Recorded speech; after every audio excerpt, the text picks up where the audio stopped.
Gracias por continuar en Observatorio en esta conversación sobre la economía mexicana y su desaceleración. Estamos charlando con el profesor Pablo Ruiz Nápoles del posgrado de Economía de la UNAM. Este programa, como toda la serie de Observatorio, puede ser descargado de internet en la dirección www.observatorio2012.tvunam.mx. Pablo Ruiz Nápoles, eres analista, investigador de la economía mexicana y profesor de la misma. Cuando se enseña macroeconomía, se dice hay 4 elementos que pueden detonar el crecimiento, que gravitan sobre la actividad: el consumo de las familias, la inversión de las empresas, el gasto del gobierno y las exportaciones netas, menos las importaciones. Yo quisiera que hiciéramos un breve recorrido pedagógico sobre cómo pueden estarse comportando estos 4 elementos para explicar dónde estamos. La situación de las familias y sus posibilidades de consumo. Bien, mira, un poquito antes, no todas las teorías económicas coinciden en esta visión. La que tenemos presente ahora, que es la que está dirigiendo un poco la política económica, o un mucho, e incluso la política, es que la economía va a crecer solita. Es decir, digamos, el motor del crecimiento son los inversionistas, y a los cuales hay que crearles un ambiente propicio y adecuado. A eso ha estado dirigida la política económica en los últimos 30 años, es decir, a favorecer a la inversión privada, privada nacional y extranjera. Pero no ha dado resultados,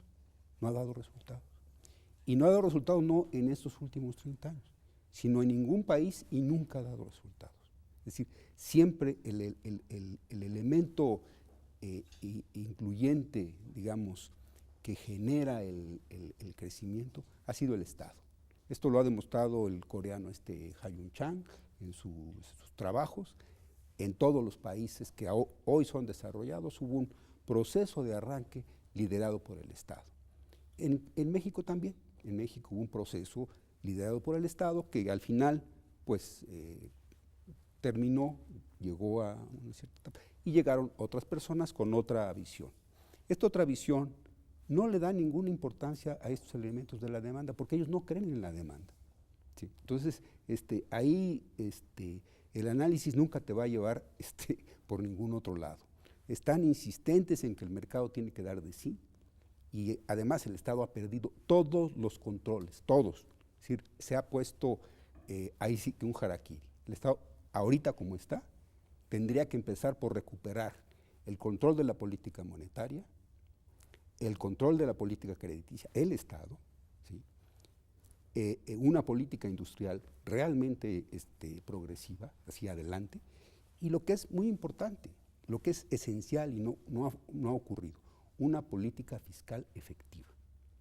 Eso es el elemento fundamental.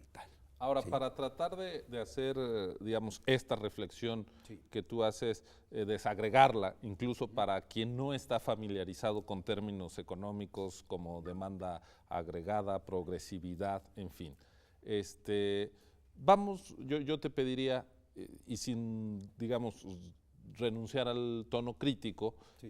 recuperar por qué el consumo de las familias no está resultando, y tiene que ver con la explicación que das, ¿no? Pero Sí. para ir, ¿qué está pasando con las familias en una situación de pues baja creación de empleo y pérdida de los salarios, ¿no? De poder adquisitivo. Definitivamente, o sea, no hay demanda, las familias no demandan, no consumen, no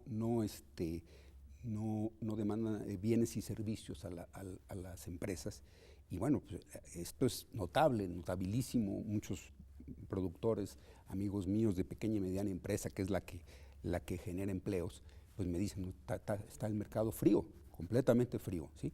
No hay por qué invertir más de lo que ya tenemos invertido, tienen acumulación de inventarios, en fin. Ese es un elemento indiscutible. ¿Desde cuándo? ¿Cuáles son las razones? Bueno, desde hace mucho tiempo, porque lo que tenemos aquí como desempleo, pues es una ficción. Realmente el desempleo es mucho mayor. Hay un subempleo o como le llaman ahora, informal, empleo informal, que no da para que la gente consuma, ¿sí? Entonces ahí hay también otro suicidio económico, ¿no? Es decir, si la gente no tiene empleo y no tiene salarios remunerados, pues no puede demandar. Y si no puede demandar, pues los productores no pueden producir, no pueden tener ganancias. Entonces ahí hay un Quizá círculo. aquí hay un aspecto importante que es cuando se habla de salarios desde el punto de vista empresarial o dominante en las cámaras empresariales, en las organizaciones empresariales, siempre se ve el salario como un costo de la producción que hay que abatir para ser eficientes, competitivos, y se olvidan que gracias a esos salarios es que van a poder vender sus productos. Absolutamente, así es. Ahora, la inversión, tú decías, se le ha apostado mucho a la inversión privada, pero lo que vemos es que el retraimiento del Estado en los últimos años, la contención de la inversión pública no fue sustituida por la inversión privada. Mira, esto no es exclusivo de México. Lo ha estudiado la CEPAL con mucho cuidado. La inversión privada nunca va sola, jamás va sola. Siempre va incluso precedida por la inversión pública, ¿sí? No solamente en cuestiones de infraestructura, sino también en cuestiones de riesgo, ¿sí?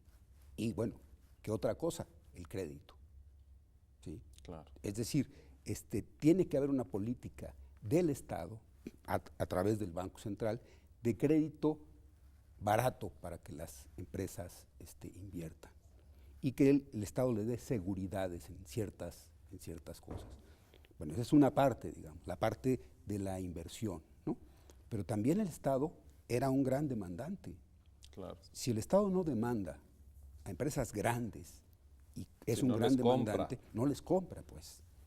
Pues entonces no hay por qué hacer la inversión, digamos. Hay un asunto, tú señalabas, no se está ejerciendo el gasto, hay una contención del gasto, esta puede ser la variable más importante que esté explicando la desaceleración, la reducción del ritmo de avance, que por sí ya era muy lento de la economía mexicana, veníamos en una nave lento y un poco escorada, y ahora los datos revelan que se está frenando. Pues yo te preguntaría, ¿esta se debe solo a una decisión de posponer o es que también estamos ya enfrentados a un problema mayúsculo que es que la capacidad de gasto, de desarrollar proyectos de inversión, de emprender grandes obras de infraestructura, de incluso de tener los técnicos, ingenieros, en fin, que deben de aprobar, trazar, imaginar todos estos proyectos, los hemos ido perdiendo del Estado mexicano? Tenemos un Estado que apostó mucho al mercado y hasta esas capacidades que se tenían en el pasado se nos han ido deteriorando. No hay duda, no hay duda. Los mecanismos que hay, por ejemplo, para el financiamiento al crédito al campo, están muy deteriorados. La gente del campo, los pequeños productores o los medianos productores, no tienen crédito. Y los técnicos que van a tratar de arreglar el asunto por el lado de Hacienda o de algunos incentivos por ahí, no saben del campo. O sea, todo el aprendizaje que se tenía en Ban Rural y en Banjidal y todo esto se perdió, desapareció con la banca de desarrollo. Si no hay banca de desarrollo, ¿sí? Y la banca comercial no presta, o si presta muy caro, y además no hay mercado.